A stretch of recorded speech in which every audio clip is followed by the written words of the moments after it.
Hello friends, welcome to study IQ। आज हम लोग बात करने वाले हैं वैक्सीन की इमरजेंसी यूज ऑथराइजेशन के बारे में, क्योंकि ये काफी न्यूज में आ चुका है। हाल ही में हम लोगों ने देखा है कि बहुत सारे देशों ने वैक्सीनेशन शुरू कर दी है।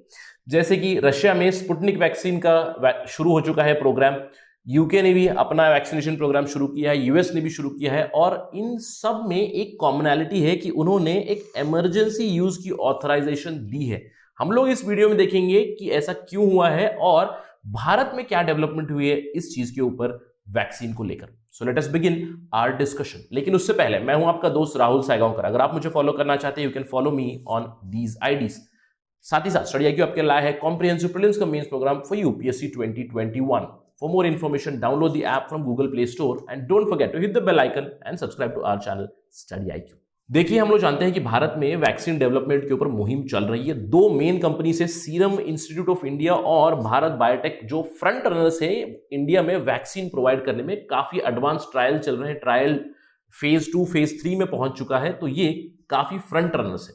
लेकिन हाल ही में खबर आई है कि इंडिया की जो ड्रग कंट्रोलर बॉडी है, drug controller general of India, उन्होंने इन दोनों कंपनीज से कहा है कि आप और भी ज्यादा हमें डेटा प्रोवाइड करें जो आपने टेस्टिंग की है फेज 1 फेज 2 और फेज 3 की जो टेस्टिंग चल रही है उसमें, ताकि एक अच्छी वैक्सीन तैयार हो। याद रखिएगा कि दोनों companies serum institute of India और भारत बायोटेक दोनों ने भी अभी तक टेस्टिंग फिनिश नहीं की अपने वैक्सीन की। फेज 3 एडवांस फेज में चल रहा है ये वैक्सीनेशन टेस्टिंग।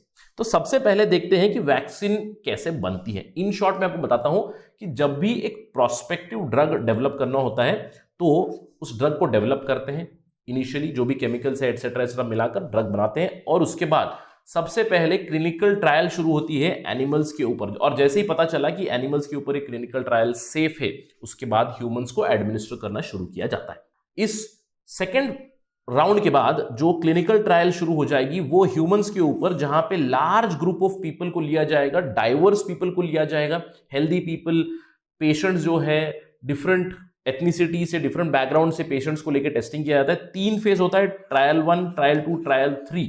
और जो अभी सीरम इंस्टीट्यूट और भारत बायोटेक चल रहे हैं, they are running in phase 2 and phase 3 of the trials. और जैसे ही ये खत्म हो जाए तो इसका जो डेटा होता है कंटिन्यूसली वो ड्रग रेगुलेटर्स को देना होता है, और कई बार सालों लग जाते हैं एक ड्रग या वैक्सीन को आने में किसी देश में। लेकिन अगर हम लोग बात करें कि कभी कोई इमरजेंसी है, बहुत बार ऐसी सिचुएशन आ जाती है कि अप्रूवल को जल्दी देना पड़ता है। क्यों? जैसे कि कोई एक रेयर डिसीज आ जाए, या फिर बहुत ही कम पेशेंट है जहां पे मैं टेस्टिंग ही नहीं कर सकता लोगों के ऊपर, या फिर कोई आउटब्रेक या एपिडेमिक है जैसे अभी कोविड की महामारी है, या फिर किसी एक ड्रग को बाहर वाले देश ने ऑलरेडी टेस्टिंग कर ली है, तब मैं अपने देश में जल्दी से ला सकता हूं। ऐसे भी कभी कभी किया जाता है बहुत सारे देशों में। तो in some emergency circumstances it becomes imperative कि भाई रेगुलेटर जो है थोड़ा सा लीवे देंगे ताकि वैक्सीन जल्द से जल्द आ जाए, अगर थोड़ा सा इफेक्टिव हो भी। और यही हुआ है बाकी सारे देशों में। जैसे कि हाल ही में यूनाइटेड स्टेट्स की फूड एंड ड्रग एडमिनिस्ट्रेशन ने एक इमरजेंसी अप्रूवल दिया है। उनकी जो वैक्सीन आई है फाइजर और बायोएनटेक की, उनको इमरजेंसी अप्रूवल दिया, यानी कि उन्होंने कंप्लीट फेज 1, फेज 2, फेज 3 का डेटा अभी तक प्रोवाइड नहीं किया है, स्पेशली फेज 3 का डेटा।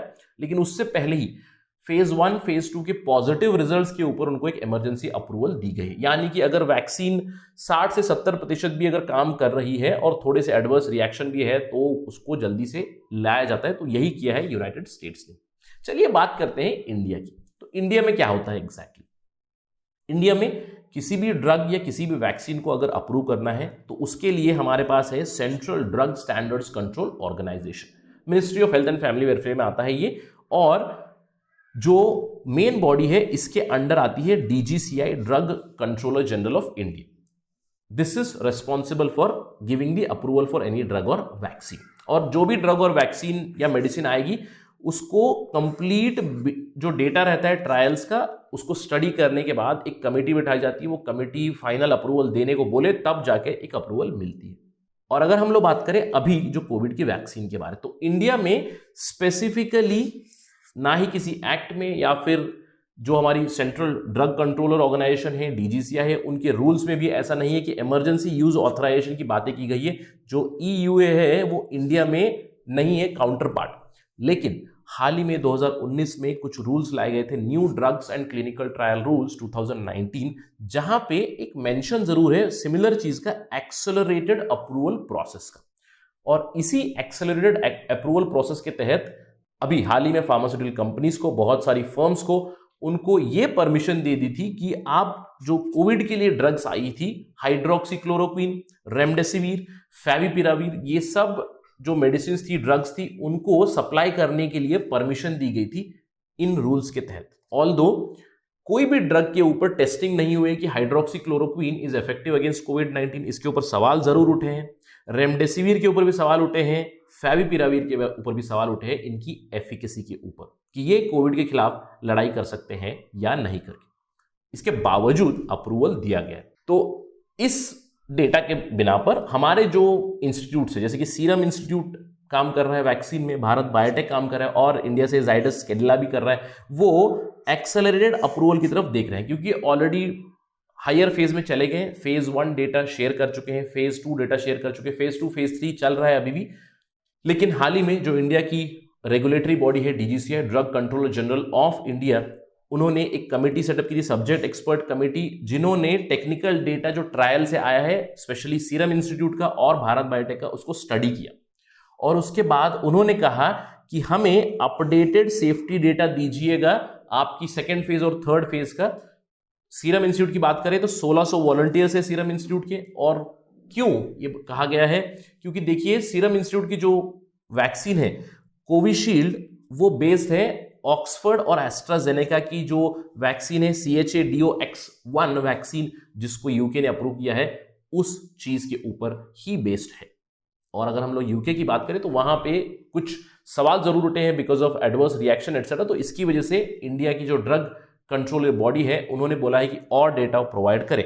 भारत बायोटेक को भी उन्होंने बोला है कि जो आप 28,000 वॉलंटियर्स के ऊपर टेस्टिंग कर रहे हो, एडवांस्ड फेज में आपका डेटा है, आप उसको शेयर करें हमारे साथ।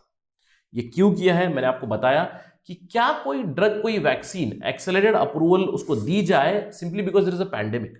सवाल जरूर उठता है कि बहुत ही रेयर हिस्टोरिक मोमेंट है, एक हेल्थ इमरजेंसी जरूर है, भारत में लाखों केस आ चुके हैं, तो एक वैक्सीन की बहुत ज्यादा जरूरत है। अगर समझ लीजिए सीरम इंस्टीट्यूट की भी वैक्सीन है या फिर भारत बायोटेक की वैक्सीन है जिसमें पॉजिटिव रेस्पॉन्स आ रहा है, तो क्या हम उसको एक्सेलरेटेड अप्रूवल दे दें? अगर हम लोग बात करें दूसरे देशों की, देखिए यूएस, रशिया, यूके ने ऑलरेडी कर दिया है, उनके पास इमरजेंसी यूज ऑथराइजेशन है जो उन्होंने दे दी है इंटरिम डेटा के ऊपर। लेकिन भारत में अभी सवाल उठाया है डीजीसीआई ने कि आप और डेटा दीजिए। इसके पीछे रीजन है, जैसे मैंने आपको बताया कि जो CHAdOx1 जो वैक्सीन है यूके की, जिसको अप्रूव किया गया है अंडर EUA, वहां पे बहुत ज्यादा केसेस आए हुए हैं एडवर्स इवेंट और रिएक्शंस की यूके पे। तो उसके ऊपर डीजीसीआई ने एक सवाल जरूर उठाया कि और डेटा शेयर करें, उसके बाद हम लोग अप्रूवल दे सकते हैं। खबरें भी आ चुकी हैं कि कुछ ही महीनों में इंडिया में भी वैक्सीन आ जाएगी।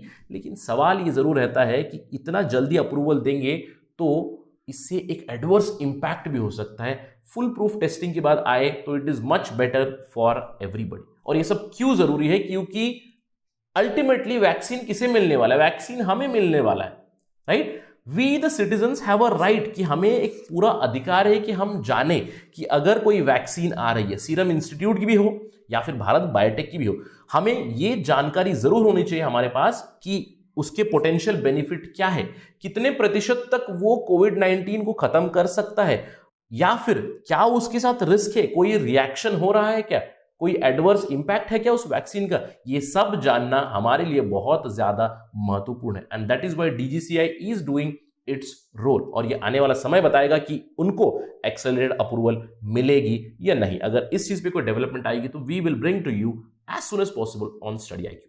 That's it from my side on this part of discussion. Thank you for watching. जय हिंद।